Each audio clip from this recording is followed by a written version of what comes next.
श्रीमन्महागणाधिपतये नमः। श्री सरस्वत्यै नमः। श्री सद्गुरुभ्यो नमो नमः। औदुंबरा तळवटी नरसिंह योगी, कृष्णा तटी परम शांती सुखास भोगी। ध्यानस्थ होवुनि समस्त चरित्र पाहे, अनन्य जो शरण इच्छित देत आहे। काषाय वस्त्रं करदंडधारिणं, कमंडलुं पद्मकरेण शंखं, चक्रं गदाभूषित भूषणाढ्यं, श्रीपादराजं शरणं प्रपद्ये। अवधूत चिंतन श्री गुरुदेव दत्त श्रीपाद श्री वल्लभ श्रीमन नृसिंह सरस्वती स्वामी महाराज की जय। श्री गुरुदेव दत्त दत्त दत्त। मंडळी नमस्कार। अत्रिपुत्र दत्तात्रेयांची कृपा आणि उतारवयात नाथांना वारकरी संप्रदायातले महान अधिकारी सत्पुरुष शांतीब्रह्म एकनाथ महाराजांना उतारवयामध्ये जे दर्शन झालं, काही विलक्षण प्रसंग आपण जो घडला त्याचं श्रवण आपण करतोय, त्याची लीला आपण, त्या कथेचं गुणवर्णन आपण या निमित्तानं करतोय। 1 वर्षापूर्वी झालेला आपला चावडी समोरचा अपमान हरिपंडिताला एवढा जिव्हारी लागला होता की नाथांनी ज्या पद्धतीने चावडीवरती हरिपंडिताचा मुद्दा खोडून काढला आणि वेगळा स्वयंपाक मी केलाय पण तो पाहिलाच नाही, आणि जो आधी शिजवलेला स्वयंपाक जो ताजा होता तो त्या भुकेल्या लोकांना, क्षुधेने आर्त झालेल्या लोकांना वाढला, काय चुकलं? आणि जो चांगला शुद्ध स्वयंपाक परत निराळा केलेला स्वयंपाक आहे तो जेवावा म्हणून सांगितलं। ते ब्राह्मण त्या वर्षी मागच्या वर्षी येऊन जेवून गेले, आणि तेव्हाच हरिपंडितांनी मनाशी खूणगाठ बांधली की आपले वडील अतिशय चतुर आहेत, ते शास्त्र चांगलं जाणतात आणि शास्त्राच्याच कचाट्यामध्ये त्यांनी बरोबर मुद्द्यामध्ये आपल्याला बरोबर पकडलं। आता पुढच्या वर्षी आपण अशी यंत्रणा करायची की या गल्लीतून आपल्या वाड्यातनं कोणी जाऊच शकणार नाही, अशी काहीतरी व्यवस्था केली पाहिजे। बरोबर 1 वर्षांनी जेव्हा पुढच्या वर्षीचं श्राद्ध जेव्हा तिथी जवळ आली, नाथाने सांगितलं, हरिभाऊ या वर्षीचं श्राद्धाची तिथी जवळ आली आहे। हरिपंडितांनी सांगितलं, मागच्या वर्षी काय घडलं आपल्या लक्षात आहे। ऐन श्राद्धाच्या दिवशी आपण अंत्यज मंडळींना घरी जेवायला बोलवलं, परंतु मागच्या वेळेला जो प्रकार माझ्याकडून जो चुकला तो यावेळेला मी सुधारणार आहे। यावेळेला फक्त तुम्ही पाटावरती बसायचं आणि श्राद्ध कर्म करायचं, बाकीची सगळी व्यवस्था मी ठरल्याप्रमाणे करणार, माझ्या नियोजनाप्रमाणेच, माझ्या नियोजनाच्या नुसार सर्व कार्यक्रम पार पडेल। एकनाथ महाराज म्हणाले की आमची काहीच नाहीये, जसं तू ठरवशील तसं आम्ही हरीचे चाली चालू, भगवंताची जशी इच्छा असेल त्या पद्धतीने आम्ही चालायचं ठरवलंय। तुझ्यामध्ये सुद्धा परमेश्वर आहे, तू जे ठरवशील ते आम्हाला मान्य आहे। काय वृत्ती आहे पहा नाथांची। श्राद्धाची तिथी जवळ आली, हरिपंडितांनी 2 ब्राह्मण जेवायला जे श्राद्धाला लागतात ते बोलावलेच होते, जे गुरुजी श्राद्ध चालवायला येणार होते ते सांगितलेलेच होते, पण याच्या पलीकडे आणखीन 2 जणांना सांगितलं होतं। कोणाला? गावाच्या पाटलाकडे हरिपंडित गेले आणि त्यांनी सांगितलं, मला 2 पठाण पाहिजेत, पठाण। त्या पाटलांनी विचारलं, पठाण? आणि तुम्हाला? होय म्हणाले, आम्हाला 2 पठाण पाहिजेत। का? दारावरती भालदार चोपदार म्हणून 2 पठाण पाहिजेत, संरक्षक। कशासाठी? आमच्या गल्लीतून कोणी जाता कामा नये आणि त्याचा बंदोबस्त करण्यासाठी म्हणून आम्हाला तिथे 2 पठाण पाहिजेत। त्या गावच्या पाटलानं ते 2 पठाण देऊ केले। त्यांनी ते 2 पठाण घेतले आणि त्या 2 पठाणांच्या हातात भाले दिले आणि सांगितले, हे पहा, आज आमच्या घरी श्राद्ध आहे। काय आहे? आता ते यवन, त्यांना ते शब्द उच्चारता येईल, ते म्हणजे श्राद्ध आहे। काय आहे?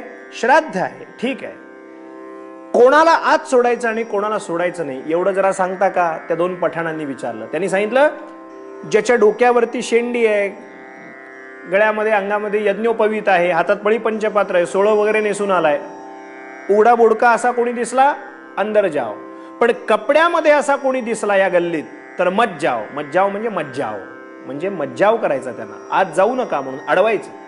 ही तुम्हाला जबाबदारी दिलेली आता। त्या 2 पठाणांची व्यवस्था केली। नाथांनी लांबून पाहिलं की अरे, सर्वसामान्यांनी वापरायचा हा रस्ता आहे, आपल्या वाड्यावरून कोणीही खाली गंगेच्या किनाऱ्यावरती गोदावरीला जातं, पण हे हरिपंडितांनी काही तिसरंच आज योजून ठेवलंय। हे पठाण का दारात उभे केलेत? का? तर अन्य कोणी जाती कुळाची मंडळी वाड्याकडं फिरकू सुद्धा नाहीत आणि मागच्या वर्षी जो अपमानाचा प्रसंग सहन करावा लागला सर्वांच्या समोर तो होऊच नये म्हणून साठीची एवढी व्यवस्था. नाथ काही बोलले नाहीत, शांतपणे दत्तात्रेयांचं स्मरण करत बसले. पैठणला जी गोदावरी नदी वाहते त्या गोदावरीच्या काठी एक दिव्य महात्मा प्रगट झाला आणि नाथांच्या वाड्याकडे त्यानं वाटचाल सुरू केली. इकडे नाथ दत्तात्रेयांचं भगवान गोपालकृष्णांचं स्मरण करत बसले. जे काही घडेल आता परमेश्वरा तुझी इच्छा आहे त्याप्रमाणे घडू दे. हरिपंडितांनी सांगितलं, बाबा मी ब्राह्मणांना जेवायला बोलवायला चाललोय, गुरुजीचे श्राद्ध चालवायला येतील ते येतील. आता जरी कोणीही वाड्याच्या आजूबाजूला जरी एवढी व्यवस्था केली आहे पठाणांची, तरी जर कोणी आलं तर यावेळेला मात्र कोणाला आत बोलवून जेवायला वाढायचं नाही. थोडं आपल्या वडिलांना वरच्या चढ्या स्वरात समज देऊन हरिपंडित निघून गेले होते आणि हे मात्र दत्तात्रेयांना आवडलं नाही. दत्त महाराज कसे प्रगट झाले? नयन लाल तनु भस्म विभूषित व्याघ्र चर्म पांघुरले महाराज, व्याघ्र चर्म पांघुरले महाराज. चार श्वान भुंकती भयंकर, चार श्वान भुंकती भयंकर. मनुज धैर्य ते थकले सरले, नयन लाल तनु भस्म विभूषित. वर्णन करावं तेवढं थोडं. वरती मलंगाचा वेश तो घेतलेला, कफनी पण आहे, कपाळाला भस्माचे पट्टे आहेत. चार कुत्री जसा हा महापुरुष गोदावरीच्या दिशेतून नाथांच्या वाड्याकडे निघाला, चार कुत्री अवतीभोवती या महापुरुषाच्या रेंगाळतायत. हे कोण होते? हातात चिमटा होता, पायात खडावा होते आणि ते नाथांच्या वाड्याच्या दिशेने निघाले. कोण होते मला निराळे सांगायला नको, अत्रिपुत्र दत्तात्रेयच होते. वाड्यापाशी आले, त्या पठाणांनी त्या कपड्यातल्या वेशातल्या लोकांना मत जाव म्हणून सांगितलं होतं. त्यांनी भाले आडवे केले आणि अडवलं. दत्त महाराजांनी एकदाच पाहिलं त्यांच्याकडे, हाताच्या मुठी वळल्या, त्या भिक्षेकऱ्याच्या मलंगाच्या रूपात आलेल्या दत्तात्रेयांनी दोन मुठी जोरात अशा दोन बाजूला फिरकावल्या. ते एका बुक्कीमध्येच दोघं पठाण खाली चितपट झाले आणि वाड्यात आत प्रवेश केला दत्तात्रेयांनी. आलख निरंजन गर्जना केली, कानावरती ते स्वर पडले. सज्जन हो, काय विलक्षण प्रकार आहे वाड्यात घडलेला. श्राद्ध तिथी चाललेली होती, श्राद्धाचा दिवस उजाडलेला होता. पिंडाची आता तयारी करायची. तो भात वेगळा शिजवलेला असतो मुद्दाहून पिंड करण्यासाठी. नाथांच्या अंगांग सकंप शरीर रोमांचित झालं. हा आवाज कुठेतरी ऐकल्यासारखा वाटतोय, ही नजर कुठेतरी पाहिल्यासारखी वाटते. डोळ्यामध्ये अश्रू धारा सुरू झाल्या आणि लांबून विचारलं, क्या चाहिए आपको? काय देऊ मी आपल्याला? त्या आलेल्या महापुरुषांनी सांगितलं, भूक लगी है, खाना दो, कुछ तो दे दो. भूक लागली आहे म्हणाले, काहीतरी द्या.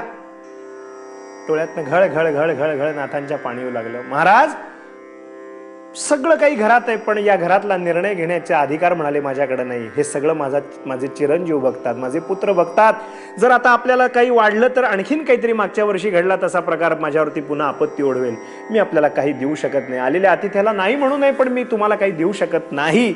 एवढा शब्द नाथांच्या मुखातनं आला मात्र. आणि तो फकीर वेशातले दत्तात्रय म्हणतात, ये क्या चल रहा है? म्हणलं श्राद्ध आहे. असं? मग ते काय वळतायत?